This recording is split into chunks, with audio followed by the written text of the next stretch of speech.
Hello everyone, Zelrinth here, and with the anniversary or half anniversary sort of Convallaria coming up and us knowing the upcoming units, there's only one in that group that I have not covered yet and I'm planning to do today, and that is going to be Kvare. We'll kind of go over his kit, I'll kind of give my thoughts on him and where he kind of fits within polling capabilities, whether you want to pull over him or not. Now I'm not going to actually show the skills in action, I'm actually going to put a link in the description to another video I found of another creator who has actually gone through every skill on screen and just shows them. And so you can do that if you want to actually see these skills being applied in game. But for now, we'll kind of just go over his kit and see how he works. This Kvare is going to be a absolute must pick up for me. One thing that we now know is he comes right after the alternate Sophia. And she's a must pick up for me, so it's going to be a tough little bit waiting for them. But he is, when we look at his skills, you'll see why he's a really, really good unit. Now, the big thing is he is a destroyer unit. He is a member of the Knight Crimson faction, the Area faction, and a Fortitude faction. So he is in multiple factions here, so that's one nice thing. He can take advantage of multiple leadership auras.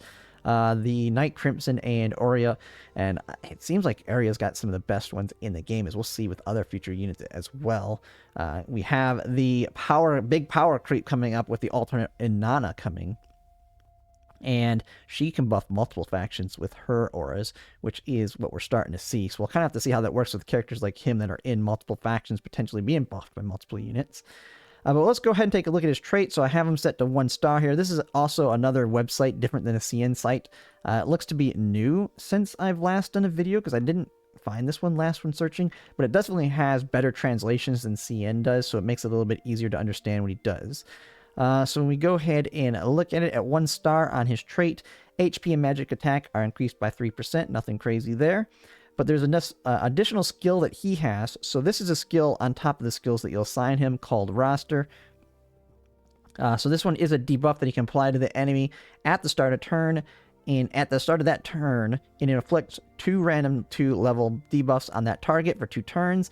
And then when roster ends or the target is attacked and enters a dying state, Kvare will immediately summon assassins to attack the character, dealing 100% of his magic attack as piercing damage. And that's the big thing about him. He's really big into doing a lot of piercing damage.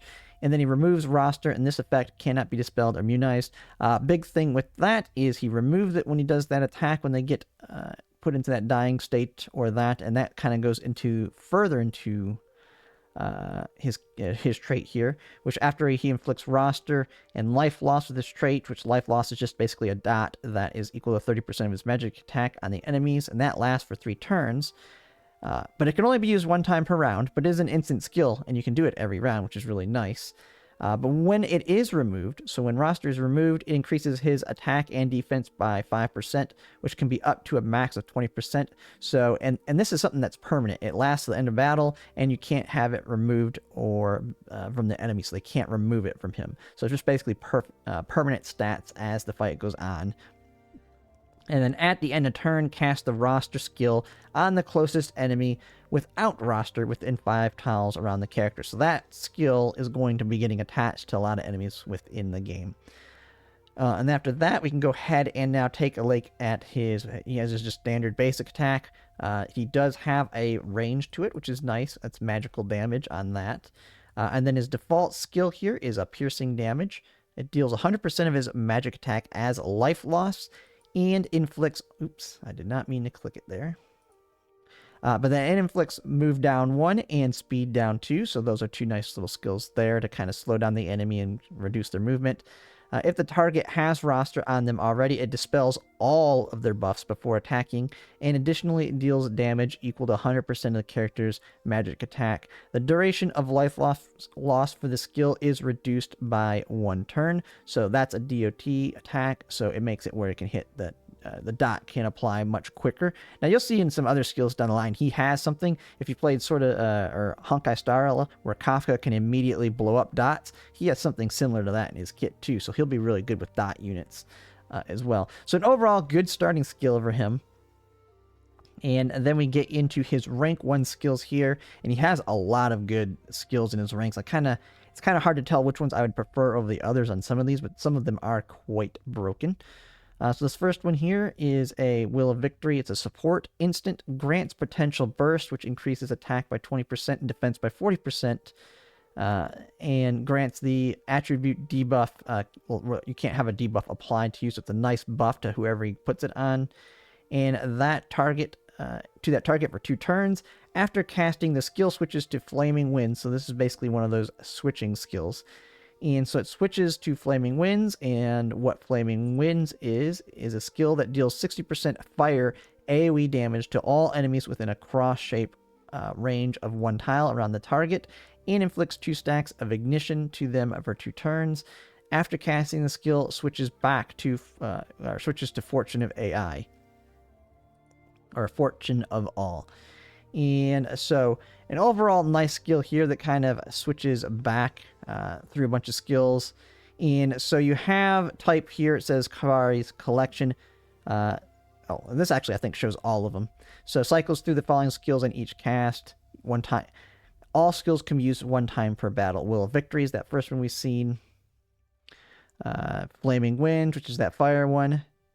And then Fortune of All, which is the next one. It's an instant that recovers all energy of the target. So this is the third one of this skill. And it's an recovers all energy. This was a huge one. Now, some targets, some units, it's not going to be as necessary, but this is going to be really big. I could see him being quite valuable in an Akambe team, where Akambe he can have up to 9 energy, and if he blows all of it down to 0, you can use Kvare to instantly put him all the way back up to 9. After that, it'll cycle to the next one. A Chill of Ocean deals 100% ice damage, or AoE damage, equal to enemies within range, and inflicts frostbite. Then after that, Golden Power, which is another instant, recovers all HP of the target. Wrath of Thunder after that, single target attack, and deals 180% damage, dispels all buffs on the target before attacking, and immediately triggers roster and all dot effects. So this is the one that can instantly finish all dots. So if you have a big dot team, this is one where you can do a lot of damage, and I could see this one being a big finisher on like a high HP enemy like we've seen. Just have a bunch of dot people throwing their dots on him, and then he can just come in and instantly annihilates them with all of their damage. And so this is a really good skill here. It cycles through them, so you kind of have to play around it, because you have to use the skills before it to get to the ones after it. And you can only do it 1 time. It's not like you cycle all the way through them and it comes back to the front. No, you just do each one, and then eventually you run out. A lot of them are instant, so you can actually cycle through them decently quick. But yeah, overall great skill. Definitely a pickup for me on the rank 1 skill. And then you have his other one here, Unforgettable Erosion, which is a passive. And at the end of turn, locks onto 1 random enemy within 3 tiles of the character, inflicting 2 random level 1 debuffs and a life loss equal to 40% of magic attack for 2 turns. So this one's alright. Put some debuffs on the enemies and then a little bit of damage. Now this is life loss, which is another, that DOT. But definitely Will of Victory, or, well, this big Kvare's collection is the better of the two. But I could see potentially wanting this in the future. But when you start looking at some of these other skills, I don't know if I'd be using this passive. So we get to the rank 3s. A Victory Before Battle is another passive. Each time one enemy with roster is defeated in battle, recovers 20% HP and 1 energy, and gains 2 random level 2 buffs for 2 turns.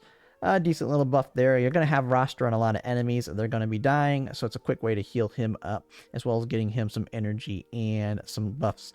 But when we take a look at the other one on the right for the rank 3 skills, Kvare's Gift, heals a target for 40% of magic attack and causes the target to share 50% of the damage taken by the character. So this is a way, if you have an enemy that does really big damage, this is a way to mitigate that damage. It's kind of like Terror's Cage Bird one, where he makes it where all of the people that get affected by it split the damage. You have the same thing here, except it's splitting it just between the 2 characters.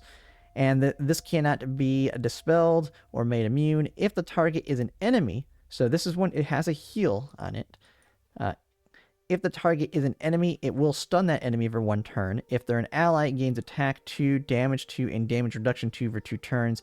This skill can be used 1 time per battle. That's the one big thing on this.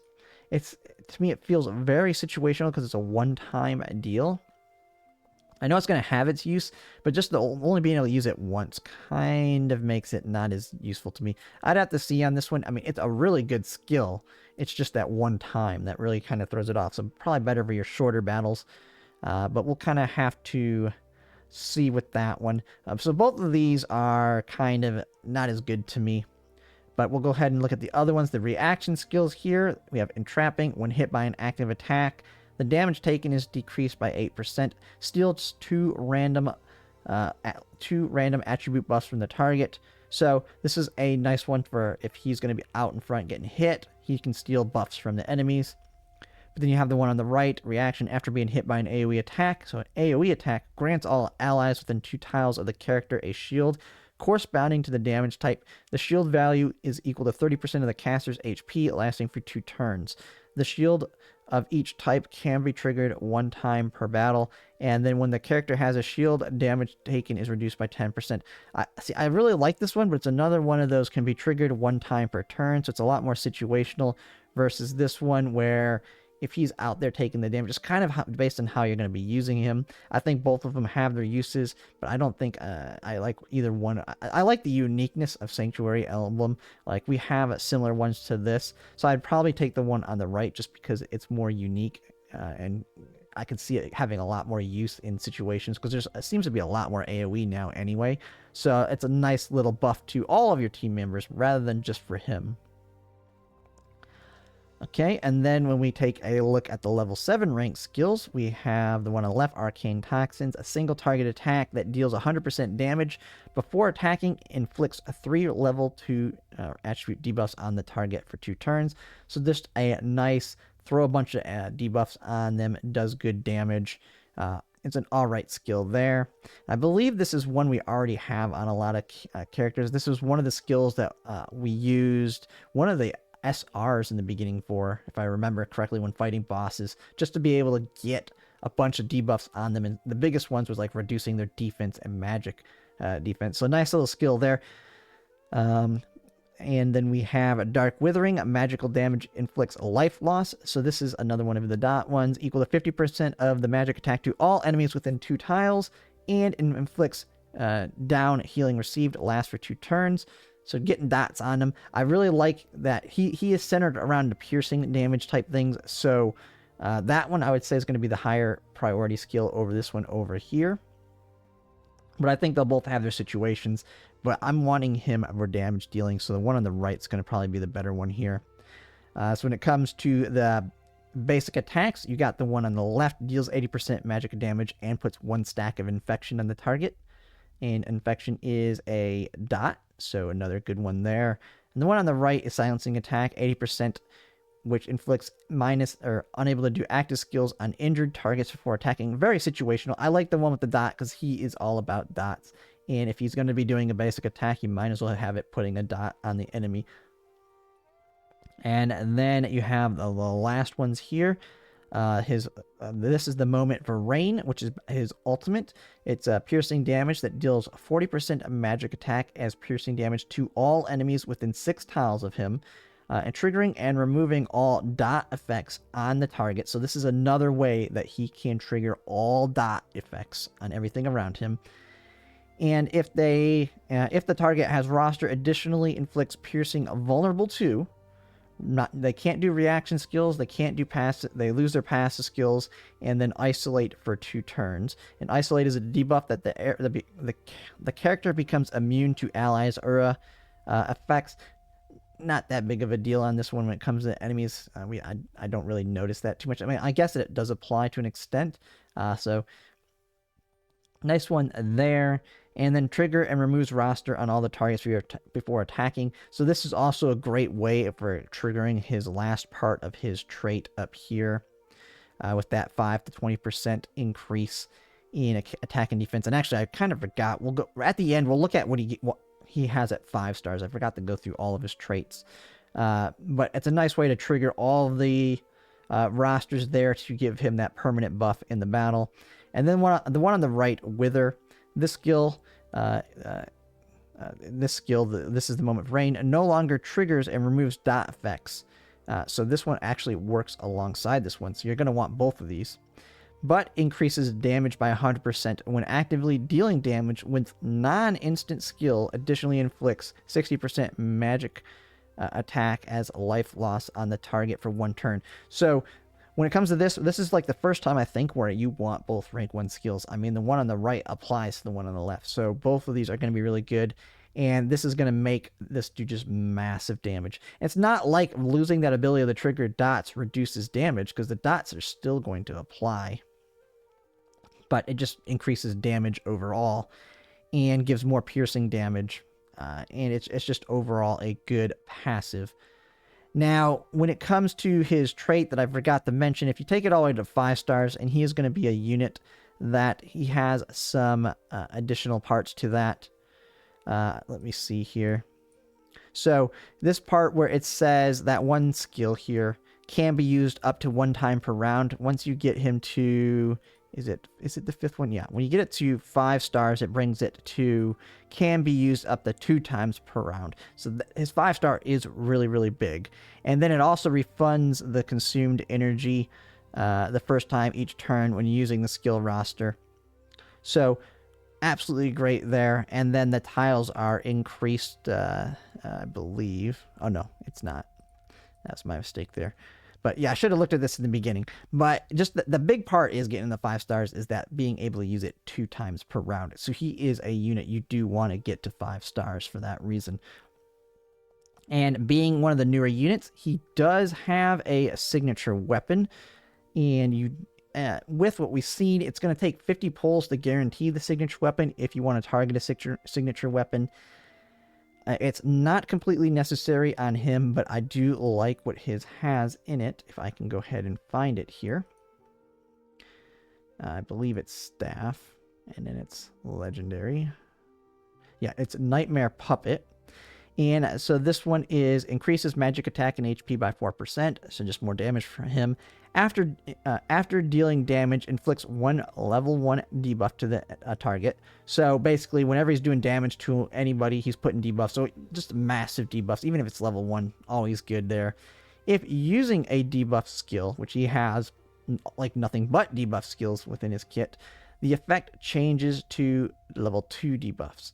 And then he also has Nightmare Puppet 1, which is a debuff that increases piercing damage taken by 5%. This can't be, they can't get rid of this, so there's no way for them to cure it, and it lasts for 2 turns. And I believe after you take this thing to 5 stars, the big thing on this one, and this is one reason these are considered whale items, is, yeah, at 3 stars it becomes a Nightmare Puppet 2, which makes it 10%, and I believe Nightmare Puppet 3 is 15%, so a 15% increase in damage if you get it to 5 stars. He's an overall great character. This is absolutely his best weapon, but it's going to take a lot of pulls to guarantee this. Now, weapons do have a better pull rate, and from what I understand, reading the notes on the anniversary, it's a 50 pull guarantee. So if you want a 5-star a signature weapon, it's going to take 250 pulls. So I would not advise to do that for a free-to-play. But if you're a light spender, I could potentially seeing this depending on the units coming up. But overall, that is Kvare, a great unit. Absolutely does massive amounts of damage with that piercing and life loss. Great alongside dot units. I'm going to say he's going to be probably one of the most... he's like the next big pickup DPS. I would put him to the equivalent of what August and Sophia were, as in terms of being your top tier damage dealers. That is what he is, and he has his role where he can just do a lot of damage to a lot of enemies, and he fits well into any team from what I can see here. He's with his ability to trigger dots, though, he'll do really well in your dot teams. And as we know, he's coming right after the alternate Sophia. It's going to be a tough decision, on, especially depending on your pulls, because I think alternate Sophia is a great pickup as well.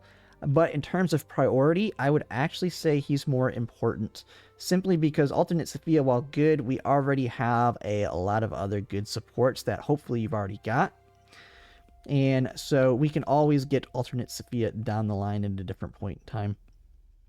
So overall, that is Kvare, a great unit. And I do plan to, at some point here, now do a priority poll list now that we know the upcoming units over the next few months. So I'll have that coming up maybe tomorrow. And then after that, we'll start going over all of the mage units. I believe most of them are on here. I don't believe it has the newest of the new. I don't believe it has the alternate Inanna on here yet. I was kind of looking to see. And the CN translations are really bad on her because I really want to go over her. But yeah, it looks like we do have the mages. So Levita, Flavia, Team Meteor, and Estra. So I'll be going over them next, go through all their kits, and we'll see how they apply. I actually think they're going to be the easier group of units to skip. So Kvare is going to be someone that I'll say, once he comes out, just dump everything you have into getting him, because he's going to be the next big DPS to me. But that'll be a future video. I kind of go over the poll priorities. But yeah, that is pretty much it. If you like my content, if you could like, comment, and subscribe, it really helps. And thanks for watching.